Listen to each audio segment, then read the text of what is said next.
Hey, what is up, guys? It's Giltspire here, and welcome back to Champions of the Fog. Today, I am joined by Gannicus. How you doing today, Gannicus? Giltspire, I'm doing really well, man. I'm looking forward to this matchup right now. It's gonna be some exciting games. We'll see what happens, but it's fun to be back here with you and getting some comp DVD. No, wicked happy to have you back. I'll be honest, I reached out to Gannicus maybe like 30 minutes, 18 minutes, probably like 15 minutes before the match. Like, hey, I'm either going to solo cast or, hey, are you available? And Gannicus like, in like 18 minutes, like, yeah. And I was like, sure. I'm like, thank God. So I'm wicked happy to have you here, man. It definitely has been some time sometime since we've had you last on. So definitely happy to have you back and looking forward to hopefully having it back for season 2 as well. Absolutely, 100%. I'll be there. It's gonna be a lot of fun. I know you're getting ready for it. I think all the shoutcasters are getting ready for it. Everybody's getting ready for it. It's gonna be bigger, better. I'm just looking forward to what's next. Yeah, no, it's been a ride planning for season 2, and as strange as it sounds, January is approaching quickly. I don't like the thought that it is soon to be 2022. Like, what the actual hell?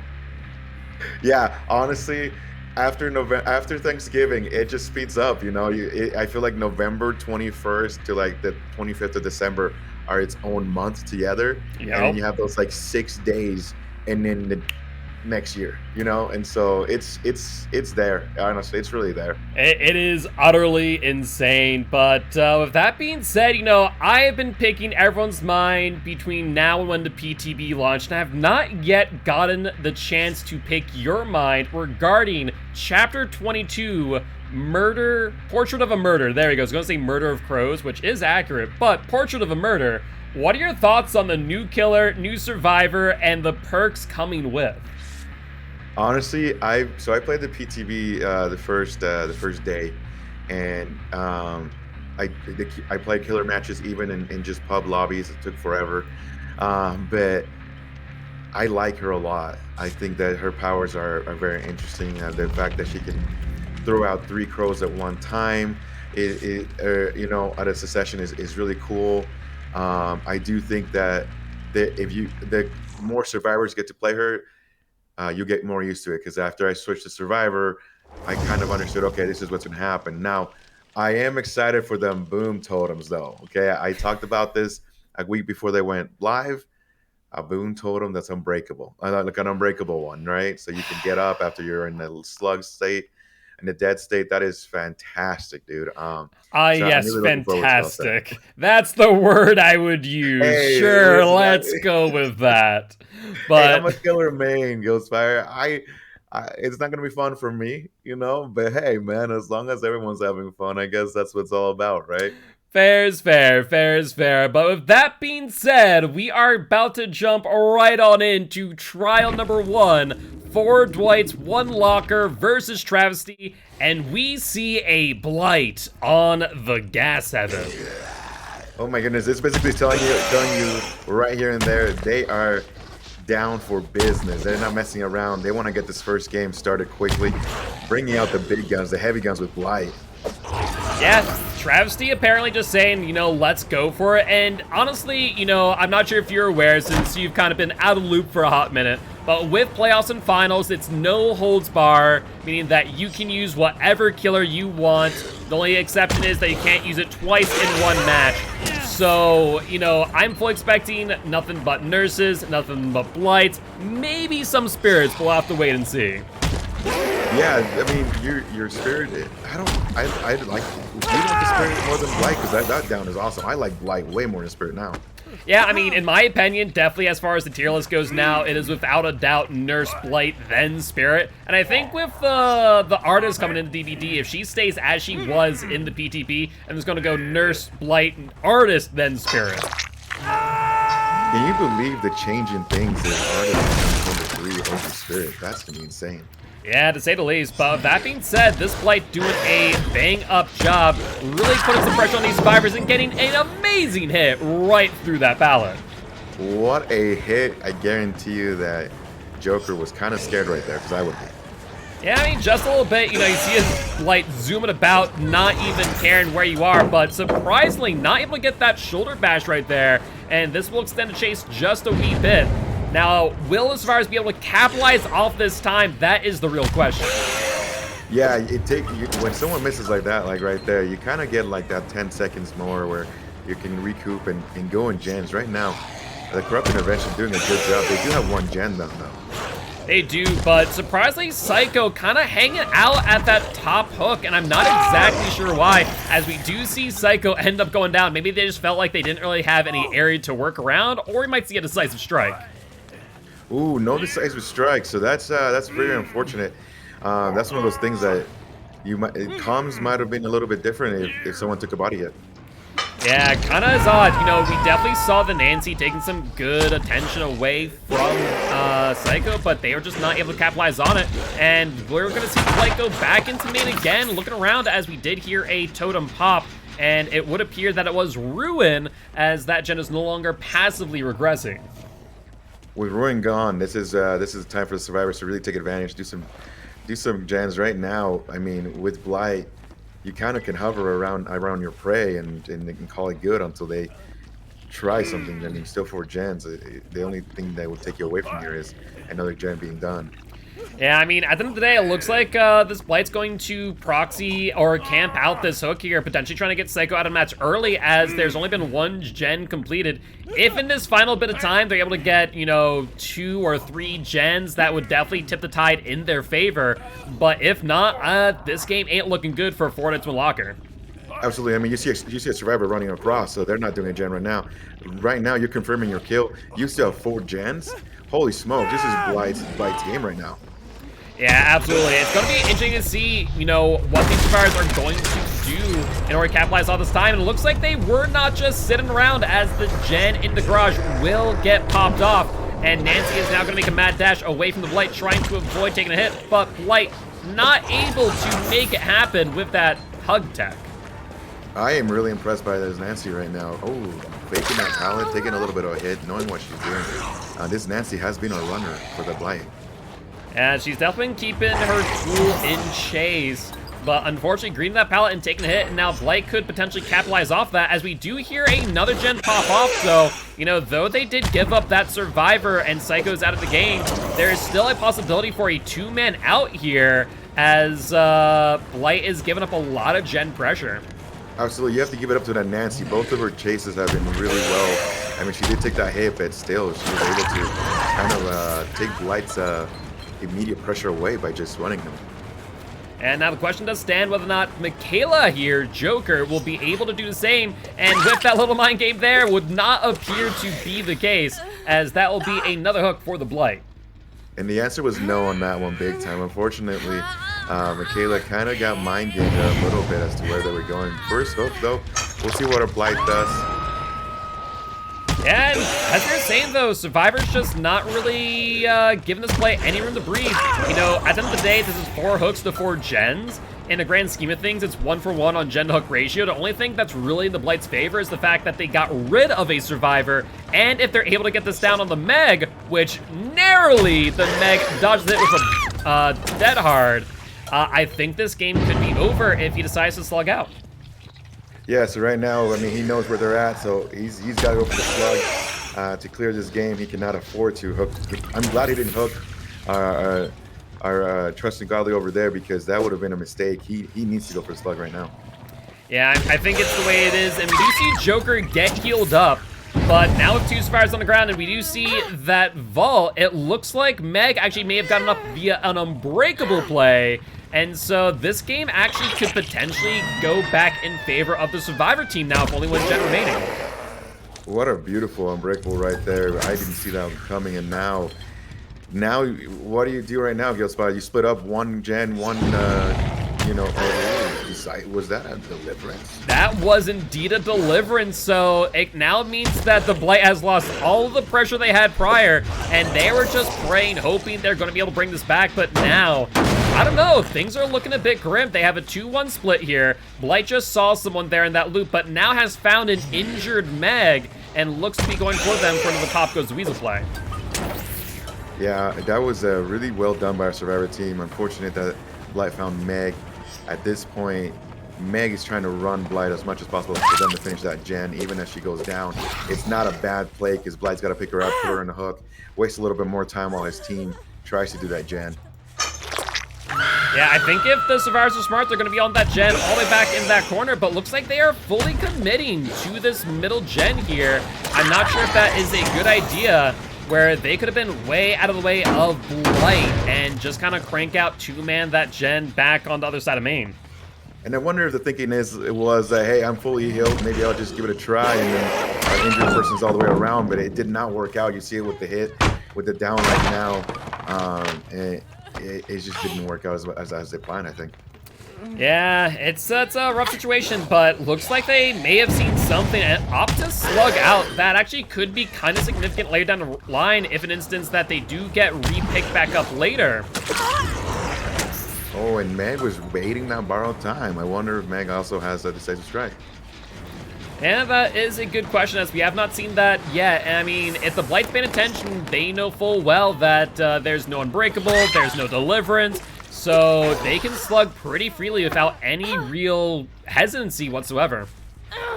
Absolutely, and now this is this Joker's second? This is indeed their second hook here. So everyone is actually on first hook with the exception of Joker, who is now on death hook. But with everyone being injured and Joker still down on the ground, this is not a good place for Fortis to be, and sure enough, they will get the down. And just like that, there was a lot of phases in this game where it went back and forth. You know, Survivor sided match to the killer, back to Survivor to killer, and at the end of the day, though, our killer looks like to have a good old classic win. Yeah, this here will end up being a 4K with only 1 gen remaining. And I'll be honest, I think it really was anyone's game for a while there. You know, I kind of counted them out once we saw Psycho die on 4 gens. And I honestly think that if Psycho had stayed alive just a little bit longer, there is that possibility that they may have been able to get at least 1, maybe 2 men out. Absolutely, there's a lot of back and forth, and I think, like, you're right. If they would have had a 4th Survivor, absolutely. It would have made a huge difference as to getting that gen down, providing a little bit more pressure for the Blight to chase somebody else, and eventually maybe getting 2 survivors out of this game. Yeah, but we'll have to wait and see how Fortis Unlockers responds, as that there will result in 14 points for Fortis Unlockers Survivor team and 44 points for Travesties The Blight. So that 30-point difference, if you're in the shoes of Fortis Unlocker, what are your thoughts on what they're gonna bring? I mean, I think you gotta go for your best killer, right? Whether you know your killer is very comfortable with Nerfs or very comfortable with Blight. I think you bring one of those 2 out and just kind of show. You gotta show what you're about. If you don't, this can get out of hand super quick, you know. And so there's no messing around. You basically tell your killer, hey, which one do you think you can 4K the easiest and fastest with? Perfect, let's do it to it, you know? Yeah, I mean, I would tend to agree you really do need to come out swinging here. So, you know, I do believe we have Psycho Mantis killing for Fortis Unlockers, and to my knowledge, they are much more known for the twins. So, do you think, obviously, we're talking about Nurse, we're talking about Spirit, we're talking about Blight, when I was talking about the match of Cookies versus Monarchy, Twins was on the radar and up for discussion of, it's still a very good A-tier killer that could apply enough pressure to get a 4K. Do you think Twins could be something that we see here? If that's Psycho's best killer, you go with that as well. Just reason behind, you want to get comfortable, right? You want to make sure that you are going to get this W, right? And so if they are not really comfortable with Spirit, Nurse, or Blight, but they are with Twins, heck, dude, go for it. Like, there's no reason for you. This is the second game is a very important game to you. You just gave up a lot of points. Now it's time to bring it back. Use your best killer, get out there, do your thing, and then get it at least close to being tied up by game 3 or before game 3. Yeah, I mean, at this point in time, Psycho's going to need to pull out a 4K with, at the very most, 1 gen remaining in order to bring this back. So I think it's definitely possible. It's not outside the realm possibility, but it is certainly going to be an uphill battle, no doubt about that. Yep, and you got to give yourself every advantage you can. And so if that means bringing Twins because that's what they're comfortable with, bring Twins. Yeah, I would tend to agree. With that being said, as we have some time here, you're talking about Boon Exponential, the Unbreakable for all. So I have an interesting thought, and I want to get your thoughts on this since you are hyped for this boon. I think that Circle of Healing, as we have seen, is meta warping. It was banned from every single comp scene, and in any public match you go into as a killer, you're going to hear that boon go off, and you gotta assume that is at the very least Circle of Healing. My biggest thing is, from a strategic perspective, I'm doing a gen, I'm finding a totem out in the corner of the map nearby that completed gen where it's basically a dead zone that the killer should not be in, and I'm placing my totem there. Great value, great place for the team to just go back and heal. Boon Exponential, however, you need it within the vicinity of the killer, and it's going to take upwards of 16 seconds to apply. So, how do you evaluate that perk? I think for me as a killer, I'm going to treat it more like Power Struggle than I'm going to treat it like Circle of Healing, where it's a threat in the game, but I think 9 times out of 10, I can still walk through that pallet and I'm not going to get hit by it. Absolutely. I think for me, it's probably the third boon, in the list, right? I actually, Shadow Step's insane. It can be.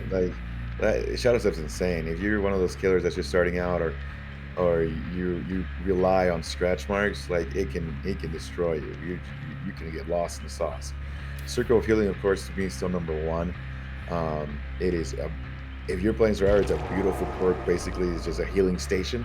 Yep. That's just really what it is, right? Yep. But I also think, like I said, right now, I'm not gonna treat that the new boon as I do Circle of Healing. Yep. I'm just gonna be okay, cool. That's played. GG's, right? Okay, but really, you're still out for those two with Circle of Healing. You're still out for that. That's your main threat right now as a killer. Yeah, I mean, that's the biggest thing is for me, it's one of those situations where I'm going to think again about slugging. There are always moments where I do anyway, and I'll say that sometimes Unbreakable will bite me in the butt. But if I down someone and I know that I'm in the radius of the boon totem because I can just lightly hear that hum, I go, okay, well, I can slug you because maybe they have Exponential around. Versus even if they have Circle Healing, though, I will be on, up front. I have slugged people in Circle Healing, and they may as well have had Unbreakable, because I'll go for someone else, and next thing I know, I turn around, that person's back up again. So, honestly, I don't even know if, Boon Exponential is even necessary, because even if you have Circle Healing, you get slugged out in that vicinity, I mean, you may as well have Unbreakable at that point. Yeah, absolutely, and that's what makes Circle Healing so insane, is just the fact that even if you're slugged, you can recover, you're literally, like you said, you lose a survivor for 10 seconds and they somehow, some way, I know it's not 10 seconds, right? But it feels that way. Yes. Right? You lose a survivor for 10 seconds and they're injured and literally they're healed up and you're wondering what in the world just happened to you. Yep. So it is a pretty great boon. And like I say, Exponential is okay, but I don't know if it's just, I think it's more for memes and fun than it is actual. Oh, I see what you're gonna do with this boon. You're gonna bring Soul Guard, aren't you? Dude, Giltspire, don't give away my secrets, okay? Fair enough, fair enough. Well, speaking about other perks that I'm excited for, one that I'm not as excited for, but I think will still be good is... We're good to go, by the way. We are? Oh, sorry about that. Didn't see the perk build. Oh, I see, because I see. Joker sent it for Psycho. Okay, that's why I was confused. Like, oh, okay, Joker sent a build. That makes more sense now. Well, that being said, I'll let them know that we're good to go. And much like we overcame that fumble right there, what's your thought on Overcome, the new exhaustion perk? Oh, honestly, I don't know how I'm gonna use it. I tried it out a couple times. It almost feels like you have to get, because I almost forget I had it. I almost forgot I had it, right? Because it's just like you have to be hit, and then you speed away. And I already speed away, so I mean, I think it's cool, but I don't know if it's gonna be in my repertoire of things that I'm gonna use, daily. That's fair. I feel like it's one of those things, especially in comp, that's going to replace the smash hits of the world. It might replace balanced landing on certain maps. But I definitely agree with you. It's like one of those things that's like, okay, it's nice to have, but still might not be as good as like Sprint Burst. Even though, after doing some calculations, it apparently does give you more distance in comparison to Sprint Burst. So if you're not looking at the health state lost, it is actually better off. Where I feel like Sprint Burst is really great for one of those moments where the killer's approaching you, you're just sitting there having a leisurely stroll, and all of a sudden you're across the map. And I don't know about you, but when I'm that killer and I see someone walking, I'm like, I'm not even going to bother. I'm just going to force you to run it, and then I'm going to hope that someone else is near, because otherwise I'm just going to lose so much distance and pressure. Absolutely, I'm the same way. Like, if I see someone walk around, I'm just like, okay, I'm gonna let you use it, and I'm gonna find your friend, and I'm gonna make him know that it was your fault. Like, that guy, you see that guy over there? It's his fault. With that being said, we are in trial number 2 of 4 Dwights on Locker versus Travesty, and I am shocked, to be honest with you. Psycho Mantis out here with another Blight. Matching Blight for Blight. Oh, and we'll see what happens. Like we said, this is interesting to bring another Blight. You basically, if you're great at Blight, let's see what happens. Right now, though, we hear somebody though. Yeah, we saw scratch marks. We hear some breathing of a survivor. Those are telltale signs of I'm in the right location as a killer. Absolutely, you get antsy when that happens, and right now our Blight has got to go on chase. This is giving our survivor team a little bit more time to work on those gens. Yeah, and I mean, we do see Corrupt Intervention up, but I'll say Psycho not able to really keep in line with the survivor here, giving them a lot of free distance. And this is one of the big things about Blight on any Auto-Haven map, but especially Gas Heaven. If you do not understand how to use their bounce well, do not know what you can and cannot bounce off of, it can be a rough time for Blights that might not be as well seasoned as another. But Psycho does get their hit here on the Claudette. Absolutely, and here's the thing though as well, Giltspire, is that once you start the first chase, nice dodge. It basically looked at that Blight and said, okay, hey, this is what's going on, like, go do a gen, you know what I mean? Yeah, no, exactly. But with that being said, we do see that gen get popped off. It looks like they did end up committing to it, but the Claudette will get downed, and that will be the first hook for the Blight. Great first hook by our Blight, 1 gen down, Corrupt is still up, so, I mean, with Corrupt Intervention, if you get somebody, ooh, and a nice hit now this is with pressure by our Blight. One of those moments where I'm like, I'm not sure if that was purposeful or accidental, but hey, it worked, and that's what matters. At the end of the day, you got a hit. GG. Yeah, exactly. I'm like, I was not expecting that. I saw them like slide off the cars. I'm like, oh, well, that's always a rough time unless you're trying to do that purposely for like a slide attack. And they bounced off of 2. I'm like, oh, that somehow worked. Okay. That's a nice surprise, and he'll take it. Exactly. We do see Tinker go off once again, and I will note that we now have seen Corrupt, we have seen Tinker, and we do see a Ruin as well. I mean, it is a pretty common build to see on Blight, though some will argue that Tinker is not necessary for them, though Blight here is going to find that Nia, and thankfully for them, they are still injured as of this moment. Yeah, right now, honestly, getting this Nia down is going to provide a lot of really Great hit. Just pressure for them. Nia's down, and now Blight can do its thing. I mean, with Tinker, like you said, it's not needed on Blight, but I do feel like it's still really well because if you might not know might not be a great Blight, it just shows you where somebody can jam. Like, that's amazing, you know? Yeah, I mean, it kind of harkens back to, Tinker Freddy, where he'll just all of a sudden pop up next to you, and Blight, very similar, will just appear next to you when you're on a gen and you go, okay, where'd he come from? That's like one of the top 5 scary moments is like Tinker Freddy, because literally out of nowhere.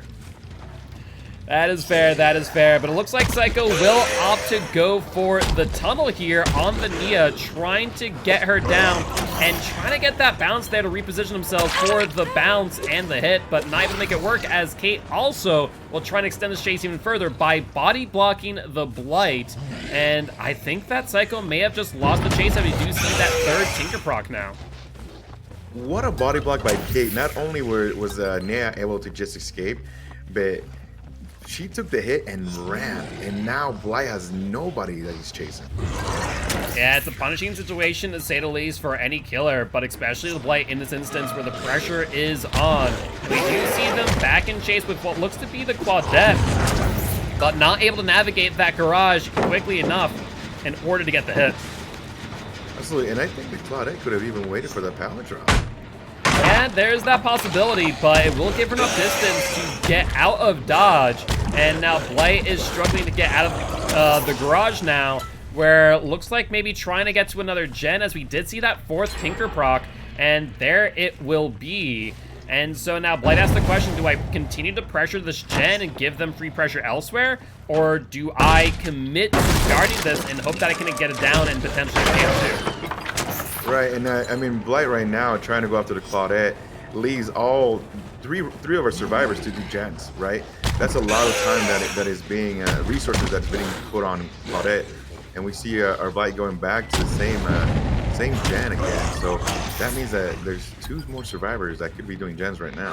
Yeah, and we actually hear a rune totem go out as well. So with no more passive regression, it's going to put Psycho into a much more weaker position where they at this point have no passive regression when they push those survivors off the gens. Meaning that if they were to have Pop Goes Weasel, they need to get it down here and they need to get it fast. Absolutely. Right now it's all about trying to get it down. I mean, it's easier said than done, right? We're talking about everyone's probably going, oh, that's easy, guy. I guess no, dude. But right now, our survivors are putting a lot of pressure on this Blight to chase him around while everyone else is doing gens. Yeah, so I think the best case scenario here for Psycho, honestly, might just be a 1K if they're able to get this down, because at this point in time, no one is on death hook, and we once again see Tinker in the garage, and without any form of real regression, you're kind of just scrambling, trying to get some additional points to keep your team in this match.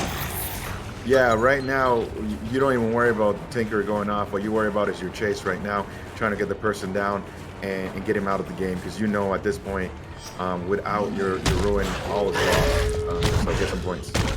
And sure enough, we do see that final gen pop off, and Nia coming around that corner a little bit quickly, and looks like she did get healed. Correct me if I'm wrong, she was definitely injured before, right? Most definitely injured right there.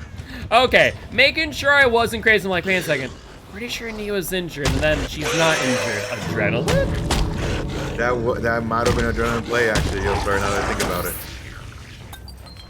And looks like that first SK is opened on up. We see 3 of the 4 survivors here. Just going to be wasting the Blight's time, as the Nia will be coming up in from the back, and that there will be a 4-man out. Yeah, absolutely awesome game by our survivor team. There was a lot of good pressure at the beginning by our Blight, but the survivor team decided to take that on by really just concentrating on chases. They had 1-person chase, and that body block, I still go back to that body block. Yep. That was one of the turning points of the game, being able to not just have 1 survivor leave, 2 of them were able to get away from the Blight, and the Blight was left with 0 people to chase. Yeah, it definitely was a rough moment for the Blight, to say the least, and that really does show the power of body blocking in the game. It's actually why, when talking with TOs for Season 2 and trying to figure out balancing, and initially thinking, okay, Metal Man, not too much to worry about, then thinking about more and more, and it's like, okay, we'll remove self-care, so it's a bit harder. for people to body block and get value, where they can just, run off, heal themselves, jump back into it for another body block. And I'm like, okay, well, what if I use Metal Man, Overcome, and Leader, and then run to the person with Botany? Ooh, that's kind of strong too, now I think about it. So I thought about more and more, man, body blocking just too strong sometimes, and that's a fantastic example of when it works out well, it can save not just the chase, but potentially get everyone out of dodge and just lose the killer all of the pressure that they previously had. Absolutely. Can you imagine if they would have gone down? That puts a lot more pressure on the Survivor team. Not only now they have to go back to Hook if you want to, right? If the Blight lets you, but that's one person less that can do gens, that can go and chase Blight around, and things like that. So right there and then, I think that was really the turning point of the match. GG's to Kate or Midas actually for being that smart and thinking, okay, this is what we're gonna do, and it's gonna go off really well. So awesome. I know they did a fantastic job. With that being said, as we do have some downtime, as I believe both teams are setting up their builds as we speak, as we're preparing for the trial number 3 on Torment Creek. Then we talked about Overcome briefly, talked about the Artist, we talked about Boon Exponential, not Hex. Though we do have a few interesting perks from the Artist as well. Scourge Hook, Pain Residence, and Hex Pentimento are really the ones that I want to talk about. I want to get your thoughts on both of those. Yeah, Hex Pentimento, I mean, it's a... If you can get it off, good for you. That is awesome. But I think it's almost like to me, it's almost like you're a little bit of a time waster, right? Because you still have to go and break hexes and things like True. that. It provides a great counter, but I've never been someone that likes to break hexes. You know what I mean? Fair. So here's a thought for you, and I want to get your take on this build because I am definitely going to bring it on in on day 1. Is Hex Pentimento Plaything Retribution? You're really mean. Think about it for a second. All 5 totems are going to be lit at some point in time, and if you want to get rid of your Hex, you're going to need to cleanse that thing, unless you have a boon and want to ruin my fun. That's the way to kill it, right? But still, I want to tune into that one, honestly, just to see what happens. We see what the survivors say about you, Giltspire. That'll be awesome, man. I already loved the combination between Plaything and Retribution when Pinhead first came out, and then when I saw Hex Pentimento, I'm like, I know what I'm gonna do. I'm gonna add it to the Plaything build. And so I'm like, okay, I just need my 4th perk now. What's it gonna be? Maybe Corrupt Intervention for now, but maybe they'll have another Hex perk eventually that I can kind of slot that into. But beyond that, we also do have Scourge Hook Pain Residence, which I think has some insane value on smaller maps, where you can potentially get 40% regression on a singular gen, and not just a gen, but the gen with the most progress. Yeah, no, I actually do think Scourge Hook is going to... That Scourge Hook is going to be really good. I think I'm going to use it day 1. It's just beautiful, being able to slow things down. I remember reading it when it first came out on PTB, and I was like, wow, okay, good job getting your Unbreakable. Look what I have, kind of thing. So yeah, I'm really excited for it. Yeah, it's going to be interesting to see how the new gen regression perk fits in with people's builds. I think in pubs, it's definitely going to be hit or miss because it is a Scourge Hook and only 4 hooks turn to Scourge Hooks. But in comp with smaller maps that are a bit more even, I think we might see that a bit here in the comp world come the 30th. But with that being said, we're jumping right on in to trial number 3 with Psycho Mantis as the killer, and this time we do indeed see the twins. Basically, what Psycho's saying right now is he's saying, all right, your 3rd game, I can't afford mistakes. I'm gonna take out my best killer. I'm gonna show you what's up. That has to be the message sent, because right now they are down pretty big. Yeah, I mean, right now the score is 22-94, so definitely not insignificant. Psycho really does need to get a 4K here to keep their team in the match, and if not, you know, I think that there will be the swan song, and you might see a meme match from Travesty on trial number 4. Absolutely, and I mean, I love meme matches, but I would love to have a fourth game actually come close. And you know, when you see Psycho bringing in twins, like he just did, this is business time. So we'll have to wait and see, and hopefully not have to wait too long. We do see Corruption Invention doing its job, but Psycho really committing to the chase. I'm starting to get a little bit concerned of how much time has passed, as I do imagine between 2 to 3 gens might pop off here. Looks like Psycho got a little bit concerned, as well as Nia was brazenly working on the generator right next to Chase. Yeah, I was getting a little concerned too. I mean, I'm glad that he was able to find Nia, and now Victor's out, comes out and play. Let's see what happens. Yeah, unfortunately though, for Psycho, it does look like these survivors are going to body block for one another, and we do see Victor latch onto Kate, but looks like Nia's staying in shack, as we did see that killer instinct just hanging about. I do love that body block, basically saying, okay, I'll take Victor with me, I don't care. I mean, that is a really smart play. Put yourself in a corner with the injured survivor right in front of you, and there really is nothing that the twins can do. It's almost as good, if not better, than, you know, putting yourself into a locker 10 seconds or more away from Charlotte herself. Yeah, really, this is the main play you have to do with Victor. Just kind of have him ride your back and make her an M1 killer. Yeah, that's one of the big things about twins that people do forget about. And I do love that survivors are starting to learn this more and more. And I don't think I have to say much about this team, but amazing hit there by Psycho of fantastic pounds. Yeah, beautiful hit. A little bit of a miss right here, but recovery pretty well. And now Victor can come out and play. And the question is, though, if this chase does take too long, they will be able to get that pickup on the Kate, which I do want to note something. Do you see that Kate is broken on the ground? Yes, I did. I did see that. So that would be indicative of a forced penance play by Psycho, which I do find very interesting, but very smart because, as you mentioned, they're basically the equivalent of an M1 killer when Victor is not out and about. So that could be pretty significant here in these chases if these survivors opt to body block as they did prior. Absolutely. A beautiful play there, a beautiful perk for twins to have them broken on the ground. Honestly, I feel like that's going to be my next album, Broken on the Ground. Sounds like a great title. Can't wait to hear it. Can't wait to hear it. With that being said, we do see another chase here on the Nia, and no Kate to body block, but she doesn't need it because she is going to dodge right out of the way. And looks like Psycho's going to opt to bring out Victor and try and camp the hook, more or less. Yeah, I was wondering what was going to happen there in that. You saw a little bit of that speed burst right there to tell you, hey, it doesn't matter what you do, I got you. Pretty much, and we do see Ace coming in for the unhook. Psycho opting to get in front and break the pallet. We'll have to wait and see if someone else comes in, but everyone else is injured at this point in time, so Psycho in a very good spot here to just block this out and wait out to second stage, you know, not giving Ace the time of day.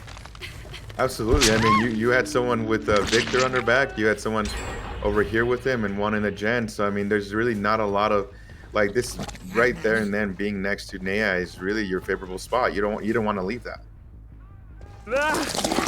Yeah, so we'll have to see what happens now. Looks like Psycho might do what Chastity did to them in game 1 and might try and camp out this initial hook to death, but unlike where, you know, Fortnite's one locker was when they did this, you know, Chastity's already done 3 generators. Yeah, a little bit of the same medicine kind of thing, but like you said, they've already done three generators, and I mean, at this point, if you're a survivor team, you just stay on gens, right? You just stay on gens. You know that Midas is going to die.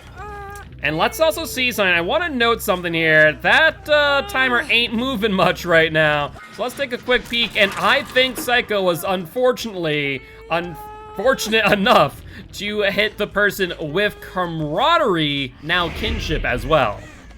Oh yeah, I was wondering about what was gonna happen, but man, good play right there.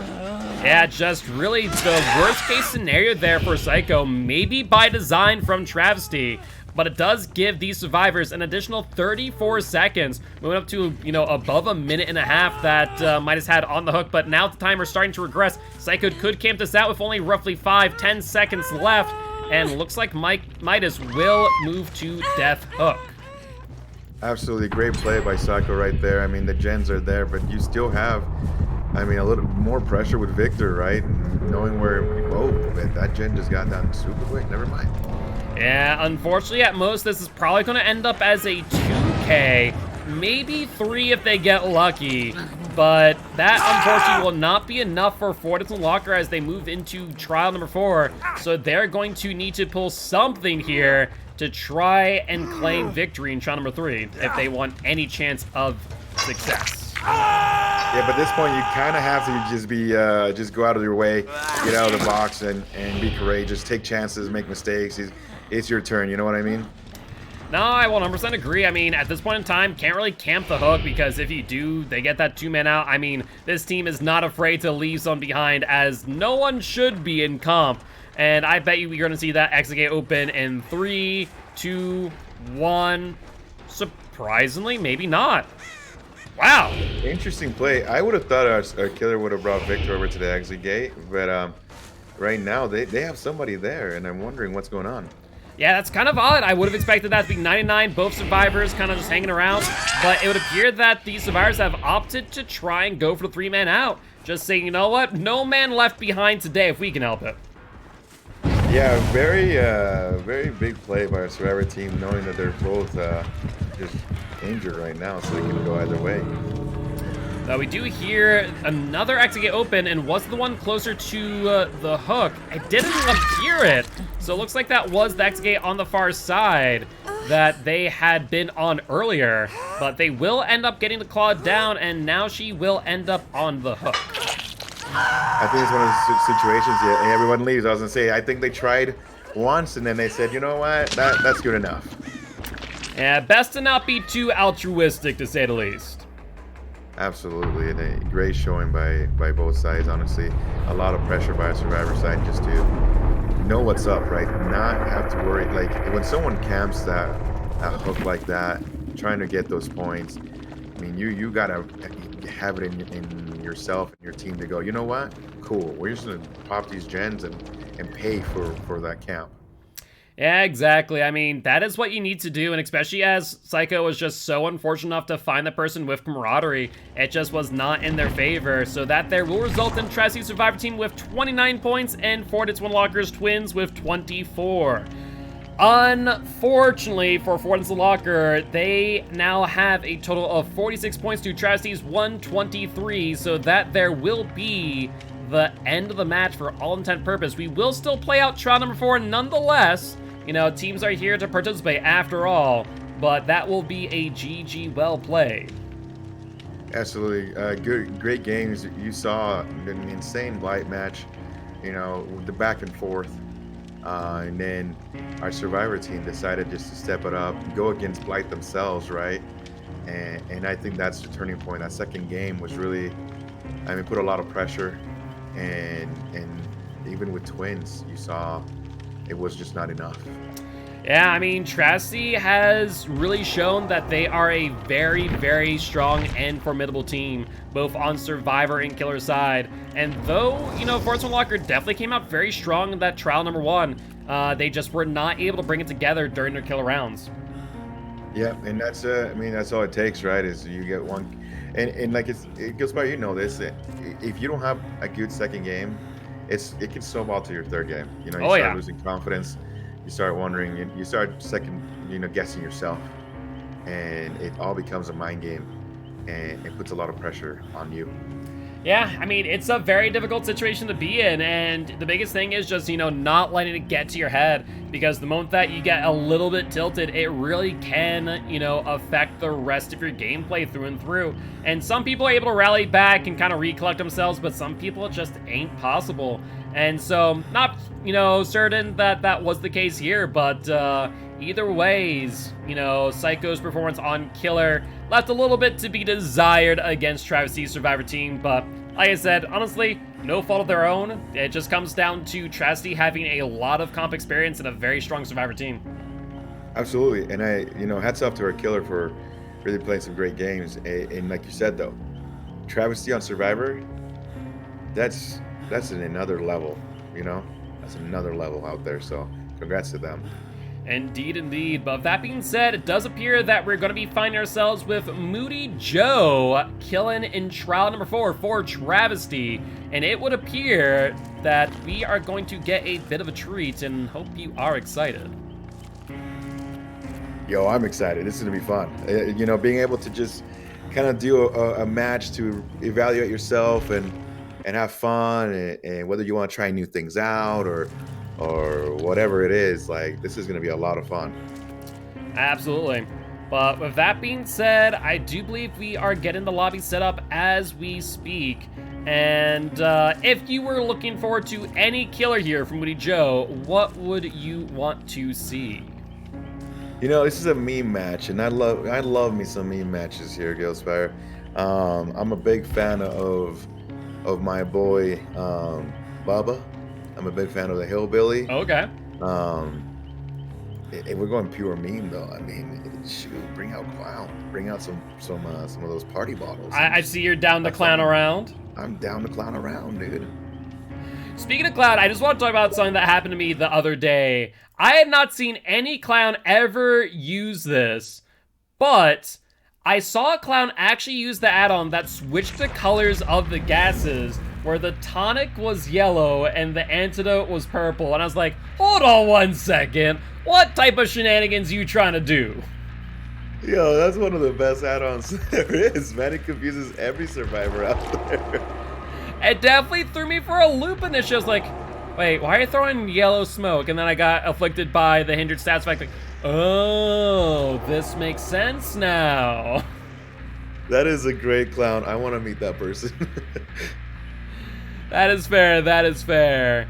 But looks like we do have the lobby started on up, and as I said earlier, Moody Joe will be the killer for Travesty against For the Whites One Locker Survivor team. It will definitely be interesting to see what they bring. I don't know if you're aware, but Moody Joe is very much a Huntress main, so I think we could see a Huntress here, but maybe, just maybe, they might surprise us with another killer. If Moody Joe brings out Huntress, holy cow, I will pog out. I missed that. I really missed that. I love Huntress. I'm not a great Huntress myself, but I do love watching some great Huntress gameplay. It's one of the things that gets me closer to Dead by Daylight. Those snipes that the Huntress gets. Oh yeah, always satisfying. Absolutely. It's just that the noise, the hit. Oh, beautiful. Yeah, no, it's just such a satisfying thing. I know for me the biggest thing is that I'm feeling great in chase, but I'm feeling horrible when it's against the long-range hits. The mid-range is starting to get better, but man, I still feel a little bit off, and so I personally agree with you. I always love seeing some good Huntress gameplay and going, oh, that's how you do that. Yeah, exactly. Or going, how did you do that? Yeah, that's true too. That's true too. Huh. I don't know how that angle happened right there, but somehow it did. Teach me. Fair enough, fair enough. But we are going to be on Torment Creek once again, which I'm trying to think about its general layout. A lot of dead zones on like the right and left side, a lot of open areas. So I think we could see some, blind corn snipes potentially. Yeah, those are the best kind of snipes, man. Like the corn snipes are fun. Yeah, this map is fun for Huntress, and like you said, if our Huntress main coming out with Huntress and just M2ing Huntress is going to be, I think, a world of fun for everybody. Absolutely, absolutely. So overall, as we are kind of waiting for the builds to come on through, how excited are you for a portion of the murder? We talked about the perks and everything. I also want to point out the map. Do you play Dark Souls at all? I have played Dark Souls. Actually, I've had that said before about the map. It looks so Dark Souls, right? Yes, it does. Absolutely 100%. Like, I expect to go into a dungeon in Elden Ring and be like, oh, that's where they got this map from. Yeah, for real. Yo, what do you think about the map, though? I haven't asked you. We haven't had time together to talk. I don't have a positive or negative yet on the map. So I am fine with it. I'm not sure what size it is yet. If it's like a 158 like Ormond, I think that's the size. Or if it's like a 176 because it seems a lot bigger than what it feels at times. But man, that main building is something fierce if you have Bounce Landing. Yes, dude. It's incredible. That thing is like a playground for you. It really is, especially if 2 God Pallets and a God Window if the door is not broken. I mean, I feel like it's going to be like RPD in a way, if that makes sense, because I feel like a lot of your average survivors just are not going to know how to run that main building and might complain about it because of that. Whereas, like, those who do, and like, cool, I know how to abuse this. Yeah, if you know how to abuse it, you're gonna love that map. But I think it is gonna take time. Like I said, I just don't know. After that main building, I just feel like there's also a lot of dead zones. So I do feel like as a killer, you just don't want to go in that main building. Like you just don't want to. No, I would 110% agree with you. But I am very, very excited for a Portrait of a Murder. And, you know, speaking of Dark Souls, I have to say, Elden Ring coming out in February. I don't know about you, but I'm wicked hyped. I'm going to be doing some Dark Souls stream soon. Yes, man. Yes, I am so excited. I have loved this like reawakening of all these games coming out. Giltspire. Yes. It's just nuts. I have to play so many. I just literally I dropped shoot, what is that game that got hyped up by Amazon? New World? New World, and started Lost Ark. And Lost Ark was amazing. Like I loved it, and I know it's not out anymore because it was a beta, but it was great fun. And so I look forward for Elden Ring. I've been playing some Halo. I've been doing a little bit of everything, and it's just a great time to be someone who loves playing video games. Yeah, well, I'll definitely have to stop by your stream sometimes, because I don't know about you, but man, I am short on time playing video games nowadays between Dead by Daylight streaming, then my once in a while variety stream, but man, there are so many games to play, and with that being said, we are loaded into trial number 4 as we speak, and it will not take long to see what Moody Joe is going to bring to the table and what they're going to show off. Let's go. I'm pumped. Here we go. I am too, and with that being said, we'll be finding out in just a few moments. My final bet is going to be a Huntress. What say you? Yo, I'm sticking with you. I think I would love for a killer to bring Huntress, but we'll see. And sure enough, I heard the hum in the background, and it is indeed a Huntress from Moody Joe. So this will be very exciting to see what they can do with these Huntress hatchets. And already, kind of playing this interesting corner here. A lot of good potential if, in instance, they're able to get those hits. But it would appear that Michaela just dodging that tile completely in order to avoid them mind games. Absolutely. Right now, I mean, whew, it's just the beginning, right? So Huntress is getting ready, shaking off the cobwebs, and we'll see if we get some good shots. And looks like, I think, you know, Moody Joe was thinking the same thing I would have. Like, okay, the survivor's gonna dodge out, you're not gonna stick to the corner. And then I had a survivor do that to me yesterday when I was playing Huntress, and I did the same exact thing. Like, okay, I'm gonna shoot out to the left. And his held W just did not care whatsoever. And that really does trip up Huntresses, I will admit. Yes, it really does. It throws it for a loop. You start wondering, where in the world are we going here? Exactly. But that being said, it does look like they are going to end up getting the M1 down here on the Cheryl, and sure enough, they will. And they'll go for a reload real quick, as they have all the time in the world. Yeah, so right now, I mean, you still have 5 gens up. You got your hook. Hey, 4 gens. Now it's time to throw some of these babies. Oh, are you thinking a cross-map hatchet incoming? Not anymore, because we got someone right in front of them. Yeah, Joker did a fantastic job earlier of dodging these hatchets, but Moody Joe almost seemingly clipping through a rock right there. Does end up getting down, and now Moody Joe out for blood as they have his slug and hook pretty close by. Dude, Giltspire, how did that happen? What? I'll be honest, it really looked like it clipped through a rock, but it's very possible for those who do not fully understand why Huntress can sometimes get some really wonky hits. Survivor hitboxes actually lag behind them, and so if you're a very smart Huntress and you realize that, you can aim behind them in some cheeky ways, and results in getting some very, very nasty hits because of it. Absolutely, and that was a disgusting hit through the rocks, basically. Super sweet play by Moody Joe.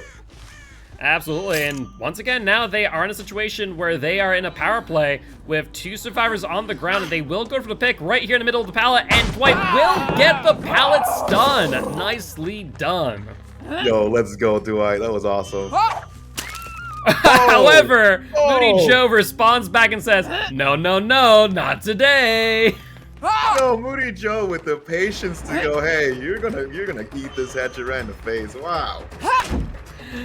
That is freaking amazing, and love to see it. And Moody Joe trying to get this Fangman down to the ground again, but unfortunately just not able to make it happen as Fangman being very patient on the L wall and just opting to try and fake her out again and again. And now Hunter's trying to go for that M1 down, and they will get it, leaving both Fangman and Joker back on the ground once again.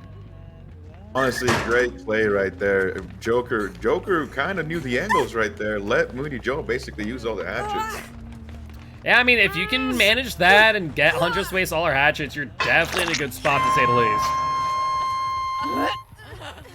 Unfortunately, though, it looks like Joker's still on the ground, and we're kind of back in that same situation as earlier, but getting a snipe between the ladder and the wall on Psycho Mantis.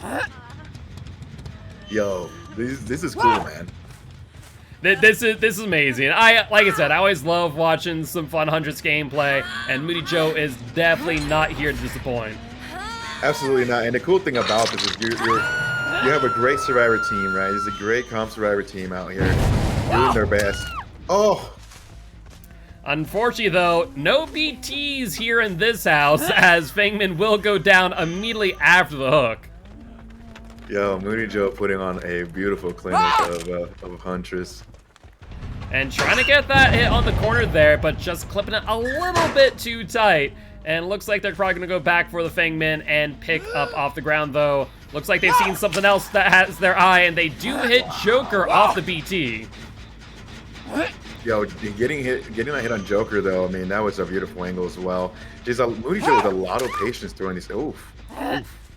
And that's the biggest thing, right? It is all about patience. Patience, patience, patience. Watch the way that the survivors are moving. And one of the nasty things about Corn in these situations is it obscures your line of sight a whole lot less than it does the survivors, as long as you're not in the thick of it. So survivors kind of looking around, trying to assume where these hatches are going to go with no idea what's going to happen. Absolutely. I mean, and like you were saying, though, being able to have that patience and knowing, okay, I just got to aim and stay confident, stay calm, and just get this through. I mean, holy smokes, we've seen some hits right now. Yeah, this is definitely a treat to behold, but it looks like they're going to drop chase of Dwight to try and continue to pressure these 2 hooks and reload all the while. Right, basically, I mean, reloading right now is not a bad strategy at all, because you're just telling that. You're basically telling Survivor team, hey, come try to get somebody down off the hook right now. And you know they're not going to. Exactly. I will say there, I do love Psycho's tenacity in the attempt to get that gen, even using Repressed Alliance to ensure that it did not pop off. But Moody Joe not caring about the gens here, as they're just going to try and camp out to Death Hook. And there goes Draxi, and Joker is not far behind. The hook placement and the slug was incredible. And slugging right there, Psycho, knowing full well that if our Fang decided to go for the unhook, that they had the advantage, that was just beautiful. Instead, we do see Fang nearby, but with a flashlight save attempt, but unfortunately just being a little bit too far away. They needed Aaron's sniper flashlight build. I'm not sure if you saw that. No, yeah, absolutely, man. That's exactly what they needed. Unfortunately, Moody Joe going back for some more hatchets, going, yeah, we can extend this thing. It's okay. Yeah, you know, might as well, right? You know, we'll have some fun. Why go for M1 hits when I can just reload my hatchets instead? Absolutely, and knowing full well that they're still around. Oh! I was watching them do that. I was like, come on, hit it. You can do it.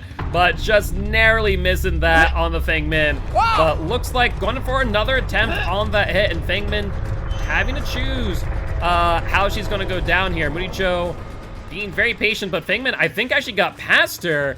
And now has that ability to get a little bit of distance here. Yeah, when you hear her, and she's still around.